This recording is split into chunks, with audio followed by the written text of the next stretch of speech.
धन्यवाद दोस्तों। आज हमारे चैनल में आपका बहुत बहुत स्वागत है, अभिनंदन है, वंदन है। आशा करते हैं आप लोग स्वस्थ होंगे, मस्त होंगे और तंदुरुस्त होंगे। तो आइए हम क्लास 6 के RS अग्रवाल एक्सरसाइज 13D को थोड़ा सा देख लेते हैं। कैसे इसमें क्वेश्चन दिए हैं। इसके पहले आप लोगों ने एक्सरसाइज 13 का A, B और C 3 चैप्टर आपने क्लियर किया है। अब हम एक्सरसाइज 13D को एक बार बढ़िया से देखेंगे। इसमें क्या है, जो आपने 13A और B और C पढ़ा है उसी में का ये पूरा सार होता है। जो आपने पीछे पढ़ा है उसी से आपका ये MCQ जो है देखने के लिए मिलता है। तो हम पहले क्वेश्चन पे आएंगे। ये जो ऑब्जेक्टिव है ये पूरा ऑब्जेक्टिव पीछे से ही लिया जाता है। तो आइए देखिए एक्सरसाइज 13D में क्या है। पहला क्वेश्चन है, where does the vertex on an lie. Where does the vertex on an angle lie. Where does the vertex of an angle lie. तो कह रहा है वेयर मने कहाँ, डज द वर्टेक्स मने vertex, on of an angle lie एक angle पे जो वर्टेक्स है वह कहाँ स्थित होता है। जो वर्टेक्स है वह कहाँ स्थित होता है। तो इन इट्स इंटीरियर, उसके इंटीरियर में होता है। इन इट्स एक्सटीरियर, उसके एक्सटीरियर में होता है। ऑन द एंगल्स, उसके एंगल पे होता है। नॉन ऑफ दीज, तो जो हमारा वर्टेक्स होता है वह उस एंगल पे स्थित होता है। किस पे स्थित होता है, एंगल पे स्थित होता है। तो इसका हमारा ऑप्शन C जो है हमारा करेक्ट ऑप्शन होगा। जो आपका वर्टेक्स होता है वह एंगल पे ही स्थित होता है। जैसे आप समझिए, मान लेते हैं हमारी एक लाइन है, ये आपकी लाइन है, इधर से जा रही है, इसको हम A नाम देते हैं और ये दूसरी लाइन यहाँ पे आ रही है। तो ये जो लाइन, इसको B नाम देते हैं, इसको C नाम देते हैं। ये जो AB लाइन आई है ये BC लाइन है, दोनों आपस में ही एक जगह इंटरसेक्ट कर रही है। यह हमारा क्या कहलाता है, वर्टेक्स कहलाता है। तो इसका जो एंगल बन रहा है वो किस पे बन रहा है, वर्टेक्स पे बन रहा है। ठीक, तो वही आपसे पूछा है। ठीक है, सेकंड नंबर है, the figure formed by two rays with the same initial point is called. Figure format, अगर मान लीजिए कोई फिगर है बाय टू रे, उसमें कितने रे हैं, 2 रे हैं। With the same initial point is called, और दोनों रे आपस में क्या कर रही हैं, सेम बिंदु पे जो है मिल रही हैं। अगर दोनों रे सेम बिंदु पे मिलेगी तो उसमें क्या बनेगा, जिस बिंदु पे दोनों मिलेगी सेम, ऐसा इक्वेशन है। जैसे मान लो आपका एक रे AB है और एक रे AC है। दोनों रे जो है एक बिंदु एक वर्टेक्स पे मिल रही हैं। तो वहाँ पे क्या बनता है, एन एंगल, एक क्या बनता है, कोण बनता है। ठीक, उसी तरह से तीसरा क्वेश्चन है, an angles measure 180 is called. An angles measure 180 is called. तो जिस कोण का मान 180 डिग्री होता है उसको हम क्या बोलते हैं, a complete angle, a reflex angle, a straight angle और नॉन ऑफ दीज। तो जो 180 डिग्री का कोण है, पीछे हमने बताया है 180 डिग्री के कोण को क्या बोलते हैं, स्ट्रेट एंगल। क्या बोलते हैं, स्ट्रेट एंगल। तो ऑप्शन आपका C सही होगा। इसके बाद है 4 number, N angles measure 90 degree is called ना। एन एंगल मेजर मतलब जिस कोण का मान 90 डिग्री हो। जिस कोण का मान 90 डिग्री होता है उसको हमने क्या बता रखा है, ए राइट एंगल। क्या बता रखा है, ए राइट एंगल। जिस कोण का मान भी 90 डिग्री होता है उसको हम राइट एंगल के नाम से जानते हैं। तो ऑप्शन नंबर बी आपका सही हो जाएगा। An angles measure 91, an angle measures 91 is, अगर मान लेते हैं एक कोण का मान 91 डिग्री है तो उसको हम क्या बोलेंगे, an acute angle, an obtuse angle, a reflex angle और नॉन ऑफ दीज। तो हमने क्या बता रखा है पीछे, जिस कोण का मान 90 डिग्री से ज़्यादा और 180 डिग्री से कम होता है उसको हम क्या बोलते हैं, ऑब्ट्यूज एंगल बोलते हैं। क्या बोलते हैं, ऑब्ट्यूज एंगल। तो यहाँ पे ये कोण जो दिया है वो 91 डिग्री का है, 90 से ज़्यादा है और 180 से कम है। तो कौन सा आपका ऑप्शन सही होगा, option B an obtuse angle. तो यह ऑब्ट्यूज एंगल के रूप में आएगा। क्वेश्चन नंबर 6 है, an angles measure 270 is, an angles measure मतलब जिस कोण का मान 270 डिग्री होता है उसको हम क्या बोलेंगे, an obtuse angle, an acute angle, a straight angle और ए रिफ्लेक्स एंगल। तो आपने क्या सीखा है, जिस कोण का मान 180 से ज़्यादा और 360 से कम होता है उसको हम किस नाम से जानते हैं, रिफ्लेक्स एंगल के नाम से जानते हैं। तो कौन सा ऑप्शन सही होगा आपका, ऑप्शन डी, ऑप्शन डी आपका सही होगा ऑप्शन।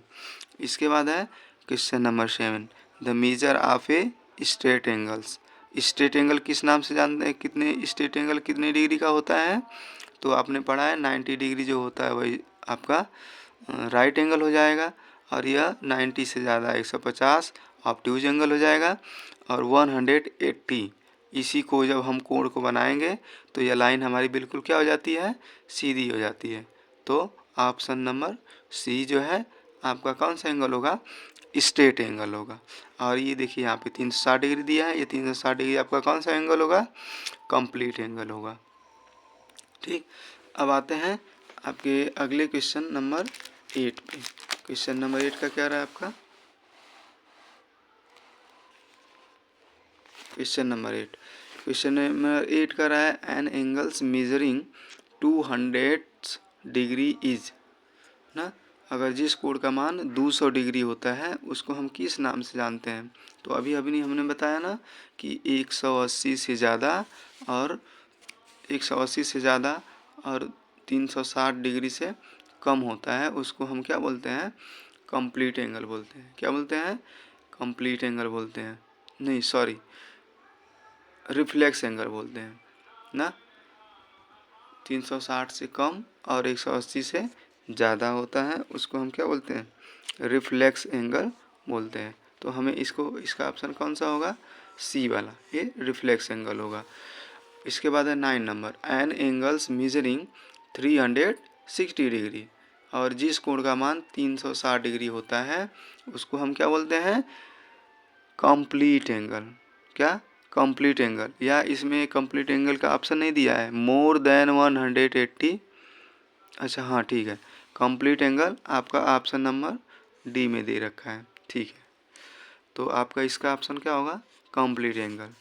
10 नंबर है, ए रिफ्लेक्स एंगल मीजर, एक रिफ्लेक्स एंगल मापा जाता है कितना से, more than 180 but less than 270।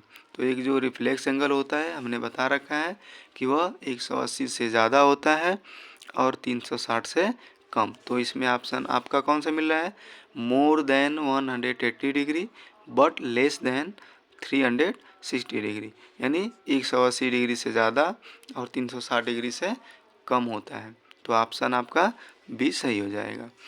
अब इसके बाद है question number 11, two right angles. Two right angle मतलब जैसे आपने सीखा पिछली क्लास में कि टू राइट एंगल क्या होता है, 90 डिग्री का, और उस तरह से यहाँ पे टू राइट एंगल पूछ रहा है। तो जो राइट एंगल 90 डिग्री का होता है तो उसका यदि हम 2 गुना करेंगे तो 90 इंटू 90, 90 इंटू 2, 90 प्लस 90 करेंगे तो 90 कितना हो जाएगा, 180। तो ऑप्शन आपका भी सही होगा, 180 डिग्री। इसके बाद है 12 नंबर, 12 नंबर में दिया है 3/2 राइट एंगल्स। 3/2 राइट एंगल को हम कैसे डिफाइन करेंगे, जैसे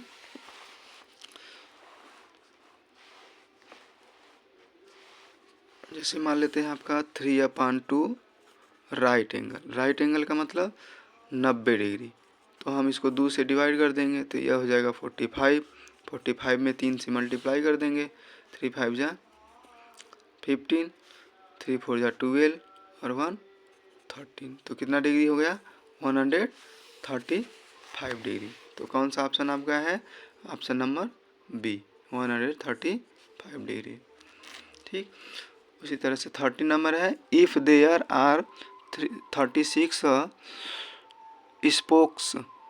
spokes in a bicycle wheel, then the angles between the pair of the adjacent spokes in 36 spokes in a bicycle wheel ना, तो 36 स्पोक हैं, then the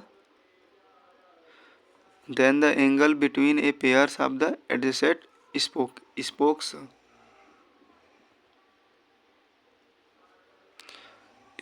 in the bicycle wheel। हाँ, spokes means क्या हो जाता है उसकी, स्पोक के बारे में बताएंगे। ये जो आपकी तीरी होती है, जो व्हील होता है ना साइकिल की, तो व्हील में छोटी छोटी तीरी लगी होती हैं, तो उसी के बारे में बात कर रहा है।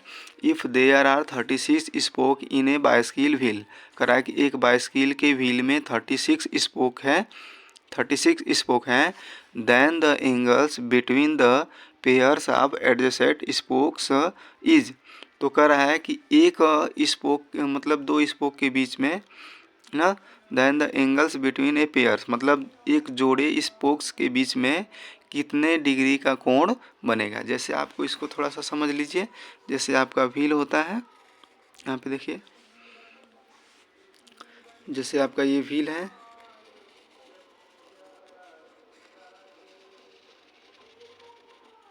ये आपका व्हील है ना, अब यहाँ पे स्पोक्स लगे होते हैं, इस तरह से स्पोक्स लगे होते हैं ना, जो इसको हम तीरी बोलते हैं, जो हमारी साइकिल की तीरी होती है ना, इस तरह से लगे होते हैं ना। तो यह कह रहा है कि एक पेयर मतलब एक जोड़ी, जैसे मान ले यहाँ से लेके ये जो तीरी है और ये जो तीरी है, एक जोड़ी तीरी के बीच का जो ये एंगल बन रहा है वही पूछ रहा है, और कह रहा है कि ये पूरा जो है 36 डिग्री है। 36 डिग्री टोटल तीरी 36 तीरी जो स्पोक्स है, तो हमें पूछ रहा है कि एक स्पोक के बीच का जो एंगल बनेगा वह कितने डिग्री का बनेगा। तो हमें पता है कि यदि यह पूरा एंगल बनेगा तो वह कितने डिग्री का बनेगा, 360 डिग्री का यह एंगल बनेगा। ठीक, तो कह रहा है कि 360 डिग्री में मतलब 36 एंगल बन रहा है, 36 एंगल बनाने 36 स्पोक्स में 360 डिग्री बन रहा है। तो इसको इक्वेशन की तरह यदि लगाएंगे तो 36 स्पोक्स